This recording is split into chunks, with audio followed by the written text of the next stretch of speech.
A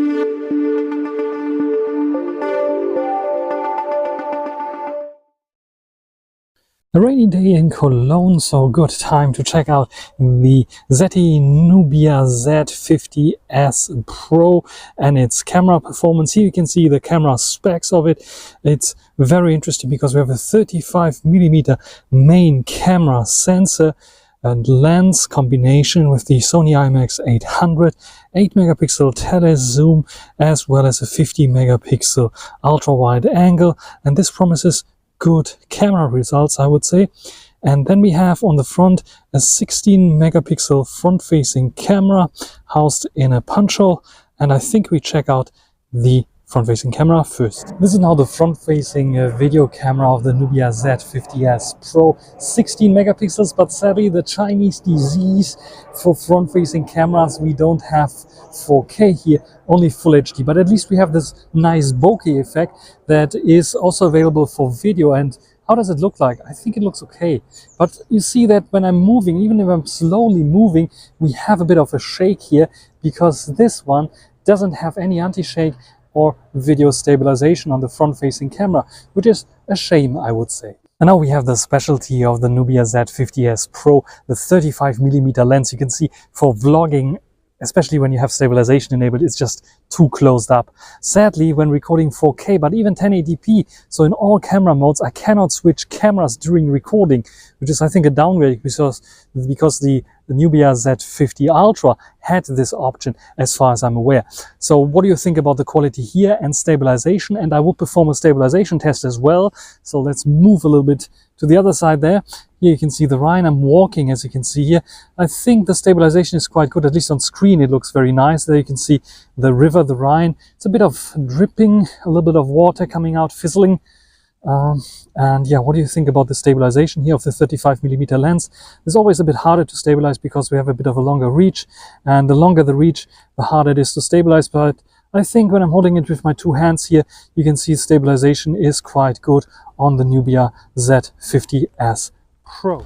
In 4K we can only do 50mm, so this is a crop in 1.4x on the main camera sensor. We don't have any other option. I can zoom in a little bit further, up to I think 15 times here, which is just a crop on the main sensor. You can see it's getting really bad and blurry. So even 10 times, let me go back to 10 times, doesn't look very pleasant here. This is now 10 times roughly. So yeah, let's switch to 1080p. So this is now 1080p using the 8MP camera, 80mm, and I can crop in, this is like 2.5 times, and I can crop in up to, what is it, I think again 15 times there.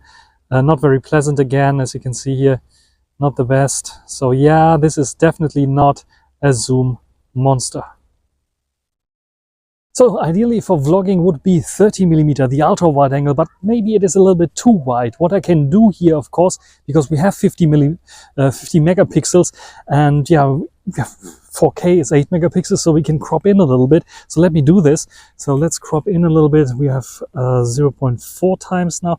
Let's go to 0.7 times. This should be roughly 24mm equivalent. Do we get a nice background blur? Am I sharp? Because we have autofocus on the ultra wide angle, of course, that can also be utilized for macro.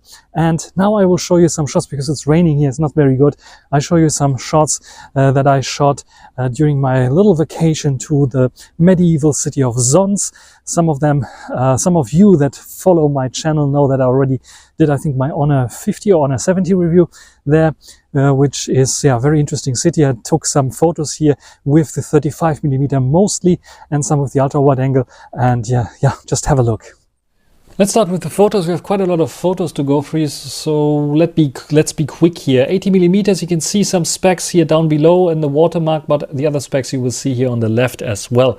So 80mm, 2.2 times roughly the magnification on top of the main 35mm lens in terms of 24mm lens, the normal lens that you usually have on a smartphone. This would be roughly a 5 times zoom. You can see when I zoom in 100%, it's not 100% like all the other super flagship 5 times zoom, but I think it's doing quite a good job. You can see all the little details, this little angel protecting a little child here on the front door of the opening of the sun's city that is surrounded by a medieval wall because it's a medieval city.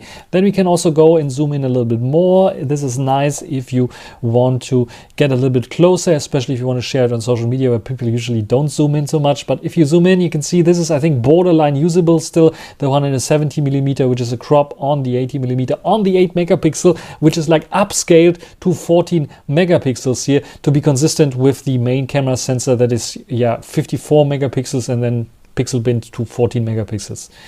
I hope this is understandable. So this is roughly 7.5 times zoom on 24mm main camera when you count from the 24mm main camera. Otherwise it's a 5 times zoom on the 35mm one, roughly. And another shot here with another zoom lens that we have. This is a 50mm, which is a crop into the 35mm main camera zoom, 54 megapixels again. You can crop in also this little bit and you have nice portrait shots like this full body portrait, almost full body portrait if the banner was not here. The little watermark. Otherwise, we can also zoom in with the 80mm. You can still see nice with the 80mm, 170mm is borderline usable. And here also 170mm. It's looking nice. I think the colors are nice. It's not overexposed. It's not over punchy. Very natural kind of colors. I like the color science of the Nubia Z50S Pro very much. 35mm has very nice sharpness. You can see all the little details of this little figurine, the walls, and even the sides are nice and sharp and detailed. So there's not getting too soft here towards the sides. A little bit softer here on this side, but otherwise very nice shots that you can get with the 35mm one. Sometimes it has some issues, especially with the focus, but this is the reflection. I was focusing on the reflection, and yeah, this whole restaurant we went to has a very nice Lord Luca homage, I would say. So they're making a bit fun of Lord Luca, which is like, if you can read German here, this is the knife that he used for the Last Supper, basically. So he's like used a little butter to put it on a bread before 70 minutes before he was executed. Of course, this is a joke. It's not the real deal there, but they're making fun of this Lord Luca. And yeah, the 80mm here, even in dim lit situations, is doing quite a nice job. You can see all the little details there. Of course, yeah, super flagships have maybe a little bit better, but I like this zoom range and reach of the default setup, which is quite okay here as well. You can see all the little details here, like this little witch probably, and little wine bottles there. It's not 100% sharp here and there. You can see that this ISO was like 1388 and 1/16th of a second, only the shutter speed, which is like a little bit too low for the zoom lens, I would say, even though it has OIS. So there's a bit of shakeage there introduced. And just look at the photos here. You can see the photos, yeah, almost nice and clear. The next photo is also very interesting because it's the 80mm, and here we can see the photo clear. So this is very nice to have this kind of zoom range here on such a device. 35mm has very shallow depth of field because of the very large aperture f1.59, as well as a very large sensor.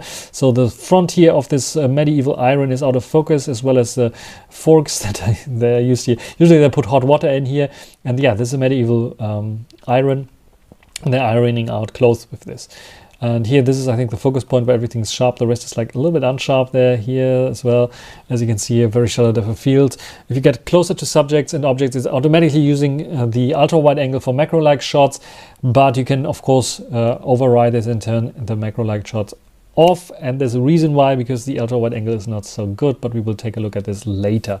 Now let's go back to another location. This is Düsseldorf now, an HDR shot, because yeah, it was a bit of rainy in this city of Zons that day, so I had to go somewhere else and taking this shot. I think the HDR is quite good, a little bit overexposed there, a little bit underexposed here on this tower, I would say. Could be a bit brightened up there, but HDR is perfectly fine, and for the 35mm here especially, because we have like a nice exposure on the sky here, and here this is not underexposed, so very evening out this whole thing seen here, which I really like. The ISO is quite low here, and the shutter speed in this situation is quite high, which is also something that I like. Sun is setting here right now. It was a bit dim lit situation. It was brightening things up a little bit.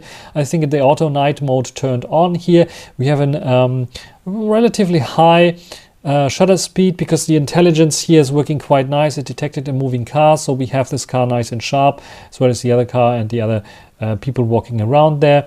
And also the exposure on those lights is nice. We have a nice coating on the lens, so we don't have any lens flare effect that usually happens when you photograph against such light that is shining there. Of course, you can get lens flare effects if you want to, but usually it's very, very good controlled. And then the sun set already. It's a lot darker here. I think it saw a moving car again. This is why the shutter speed is so high, 1/818th here of a second, which is like a little bit too high. This is why it's a bit, yeah, too dark here, but the detail level is still there. 35mm, very good with this large aperture, so you can take photos no matter which circumstances, even in dim lit situations, even indoors with the light on. You can see if you have a still image without moving subjects, it's going down to 1/50th of a second here, for example. We've got the lights on, and this is what we use here in Europe, 50 Hertz. So this is why it's compensating against flickering. A nice foreground, background, unsharpness or bokeh, which is nice. And then if you have a moving subject, same situation, it is immediately, this is one of the best intelligence systems that I found so far, immediately jumping to a higher shutter speed of 1/100th of a second. ISO is quite high, but you can see I have it sharp. I have my dog sharp, even if he was moving around to eat his treat. And here with the lights turned off, it's even getting a bit higher. You can see the dog is like standing up now because he's like playing a little bit more, moving around a little more. And then we have a 1/107th of a second, 1/170th of a second shutter speed. So the ISO is quite high with 22,000. But what do you prefer? A grainy shot where the dog is sharp, or a shot where the dog is blurry but it's not so grainy? I prefer this kind of shot because I have then the moment captured and I can use this image somehow, even though I think in this case it's borderline usable only.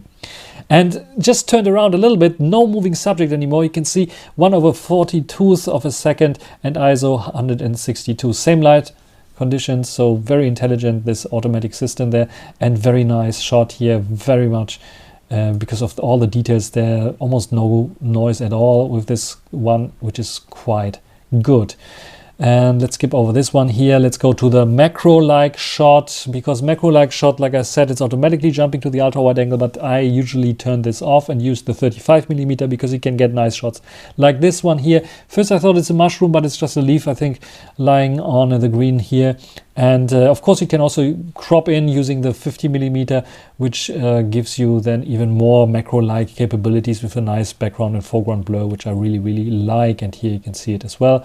And why you're not using the ultra-wide angle for macro-like shots, this is when I did not turn off the ultra-wide angle for this macro-like shot. When you get a little too close with the 35mm, it automatically jumps to the ultra-wide angle, and this is what you get. In this dim lit situation, only ISO roughly 800, so 780 here, and 1/14th of a second. You can see how dim, how small this sensor must be, that it's going down to 1/14th of a second, and I'm not sure it's usable. Not really color noise, noisy, not really detailed. It's bad. The ultra wide angle is just simply for low light, bad, and this is why I don't have this turned on with the macro mode. Only if you have very bright conditions and you really want to take macros where everything is nice and sharp there, you get somehow a better shot. Sharp is like relative when it comes to the ultra wide angle. The 35mm one is better, as you can see. You can crop in a little bit and have also nice macro-like shots. And why is the intelligence so good? I'm not so sure, but it's very, very good. In this dim lit situation, for example, you can see also it detects nothing moving there, so 1/25th of a second. The OIS is working perfectly fine, so everything is nice and sharp, which is nice. So we have in this dim lit situation low ISO, low shutter speed, nice photo. And the same goes here for this even darker situation a few minutes later, where the sun was like almost gone. ISO 777 and 1/14th of a second. 1/14th of a second. The OIS is doing a perfect job. You can see the two people sitting here at the bus stop and waiting for a bus. And yeah, everything nice and sharp, just towards the edges, maybe a slightly bit softer. But this is really awesome. Then even in daylight conditions, you can see as soon as it detects my puppy moving, playing with its toy, we get a high shutter speed. Yes, the ISO is high. Doesn't matter because I like more shutter speed, so I have him in focus. And the same goes here for this one. Same shutter speed here and at roughly same ISO. Dim lit situation, ultra wide angle. If you even don't crop in and don't use it as the macro-like shot, the 20mm that I was using before, but the full 30mm, yes, in the middle, not much detail there in the middle. The colors are nice and fine and detailed, and yeah, it's brightening things up because it was relatively dark because only this thing here was on and maybe like a lamp there in the background was on. You can see the reflection of the little lamp, but still unusable.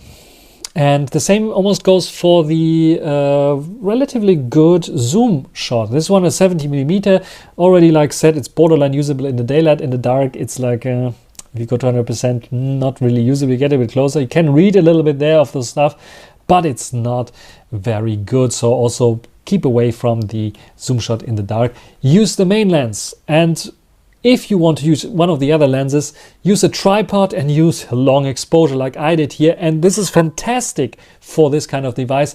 300 seconds, 5 minutes exposures on a tripod, possible on all lenses, very good. So it was dark, completely dark. I couldn't see anything here. It's lightening things up. You can see the light trail here because some car was passing by. You can see the little droplets here on the car. Very nice, done.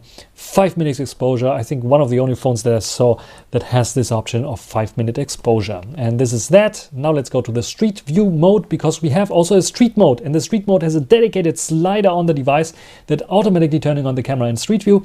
And the street view has film-like simulations. So they're emulating film like Fuji 100, Kodak 200 and some other film simulations. I used the default one, which is Fuji, and I like Fuji color science in general. And here again, it's showing its color science. Usually when you take a photo of red flowers, they are overexposed, over punchy, and you don't see the distinguishing between all the little leaves of the red. Here you can see it because the colors are right, maybe a tiny bit, a tiny tad too punchy, but still way better than the default mode and way better than almost all the other smartphones in the default mode. Here my little dog, you can see nice and sharp, nice shutter speed, everything nicely done, nice bokeh in the background. You see a bit of grain because yes, they are also emulating the film grain. You can turn it off, but by default it's turned on. And here again also the focus is working nicely and capturing the eyes here, even though I think there's a little bit too much grain there in this case.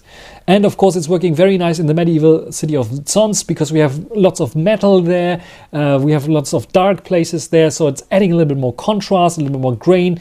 And this is like bringing those things a little bit more alive, more dirty looking kind of look, and more medieval kind of look here, I would say. Also with the 30mm, which in this case also in the middle, in the center looks fine, because I think it is bright enough here. We have ISO 100, where it's still looking fine, 1/25 of a second exposure time. Towards the side you can see, yes, the optics are not very good, so it's getting very soft there. But as a picture in general, when I zoom out and don't zoom in, it's quite good. And here, of course, also the zoom lens doing its job very fine, even better than the ultra wide angle, I would say. Look at the detail here of the stitching of the wall, very nice. And yeah, again here 35mm cropped into 50mm. Here we can see the bow that was used for shooting an arrow. And here's a little funny anecdote that's telling that, yeah, of course, Lord Luca was shooting against Wilhelm Tell. Wilhelm Tell managed to hit the apple, and Lord Luca lost because he only managed to hit the banana. Yeah, so they're joking about this one here. I think the 50mm one in dim lit situation is still doing an okay kind of job, but you can see already it's borderline usable here. And the ultra wide angle, interestingly enough, is over sharpened in the street view mode. So you can see on the side how much sharpening there's applied. Yeah, there's noise. This is the color, not the color, this is the film noise that they put in there. A nice, really contrasty kind of look. I like this, very Fuji-like. And here as well, yeah, very sharp 35mm, fantastic. And yeah, fantastic also for close-up shots. And here it started to rain, so yeah, this little frog had an umbrella. You can see the little rain droplets here to protect him from the rain, which is quite nice. Windmill here, the little model here, and here the full windmill. I couldn't get the full windmill in there, so I thought I made an artistic shot like this which probably turned out not to be so artistic as I thought it would.